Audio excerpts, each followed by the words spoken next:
Red green online present. Doctor Mohammad Yunus উনি জাতির কাছে কমিটমেন্ট দিয়েছেন যে জুলাই মাসের মধ্যে জুলাই সনদ হবে এই ঐক্যমতের ভিত্তিতে। ফলে আমাদের কাছে এখনও প্রধান প্রায়োরিটি হচ্ছে কিন্তু সংস্কার। ফলে সংস্কারের উপর নির্ভর করেই নির্বাচনের বিষয়ে আমরা আসলে সিদ্ধান্ত নিব। ওনারা অলরেডি একটা প্রতীক পেয়েছে এবং এক্সিস্টিং যে প্রতীকগুলো আছে সেগুলা থেকে ওনারা আবার নিষ্পত্তি যদি হয়ে যায়, বর্তমানে ওনারা যে প্রতীকটা চেয়েছে এটা নাই, ফলে তো এটা দ্রুত নিষ্পত্তি হওয়া উচিত।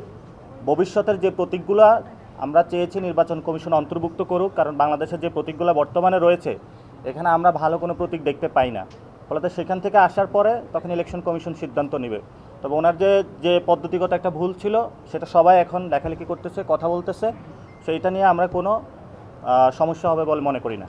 আমরা সিসির কাছে বলেছি যে আমরা সকল শর্তাবলী সকল আইন পর্যালোচনা করে আমরা আমাদের সকল আবেদনটি করেছি, কাগজপত্র জমা দিয়েছি। আমরা প্রত্যাশা করব যে ওনারা নিরপেক্ষভাবে আইন অনুযায়ী ওনাদের কার্যক্রম সম্পাদন করবে এবং সেক্ষেত্রে যাতে জাতীয় নাগরিক পার্টি আমরা যাতে কোনো ধরনের বৈষম্যের বা কোনো ধরনের অবিচারের শিকার না হয়, এটাই আমাদের প্রত্যাশা। আরেকটি বিষয়, নির্বাচনের বিষয়ে আমরা এর আগেও স্পষ্ট করেছি যে আপনারা জানেন যে এখন জাতীয় ঐক্যমত্য কমিশনের সংস্কারের একটি কার্যক্রম চলছে এবং আমরা ডক্টর মোহাম্মদ ইউনূস উনি জাতির কাছে কমিটমেন্ট দিয়েছেন যে জুলাই মাসের মধ্যে জুলাই সনদ হবে এই ঐক্যমতের ভিত্তিতে।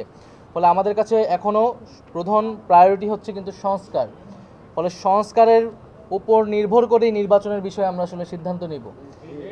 আর জাতীয় নাগরিক পার্টি এনসিপি আমরা বলেছি যে জুলাই ঘোষণাপত্র এবং সংস্কার এবং গণপরিষদ এবং বিচারের রোডম্যাপ এই সকল কিছু মিলে আমাদের এই মুহূর্তের রাজনীতি।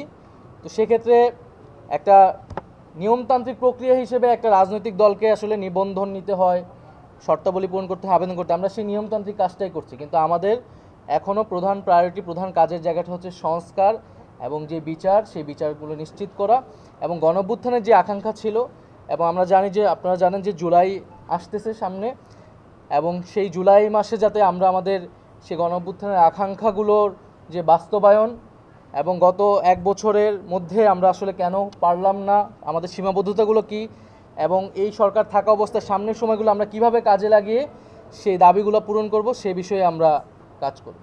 আমাদের একটি কোশ্চেন এসেছে যে ভাই বলেছিলেন আমরা চাই বাংলাদেশে গণ অভ্যুত্থানের একটি সরকার গঠন হোক। ফলত আমরা সেটার বিষয়ে বলেছিলাম যে জনগণের একটি সরকার প্রতিষ্ঠিত হবে এবং সেই প্রত্যাশায় আমরা। ফলত একটা দীর্ঘদিন যে একটা দাবি ছিল, কে বড় দল কে ছোট দল, আমরা মনে করি যে গণ অভ্যুত্থানে যারা অংশগ্রহণ করেছিল সবাই মিলেই এই সংসদে যাবে এবং সেখানেই সরকার গঠন হবে। আর আমাদের আজকের যে এখানে আমরা নিবন্ধন কার্যক্রমের জন্য সব কিছু জমা দিয়েছি, সাংবাদিক ভাইদের জ্ঞাতার্থে জানাচ্ছি আমাদের ভবিষ্যতে আমাদের দল থেকে স্বাক্ষরিত আহ্বায়ক এবং সদস্য সচিবের স্বাক্ষরিত সাইনে 3 জনকে দায়িত্ব দেওয়া হয়েছে।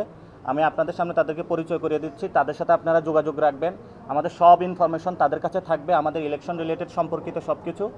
এই বিশেষ প্রতিবেদনটি যদি আপনাদের ভালো লেগে থাকে অথবা উপকৃত হন তাহলে অবশ্যই এই চ্যানেলটি সাবস্ক্রাইব করুন এবং লাইক, কমেন্ট ও শেয়ার করে রেড গ্রিন অনলাইনের সাথেই থাকুন। Thanks to everyone. Red green online.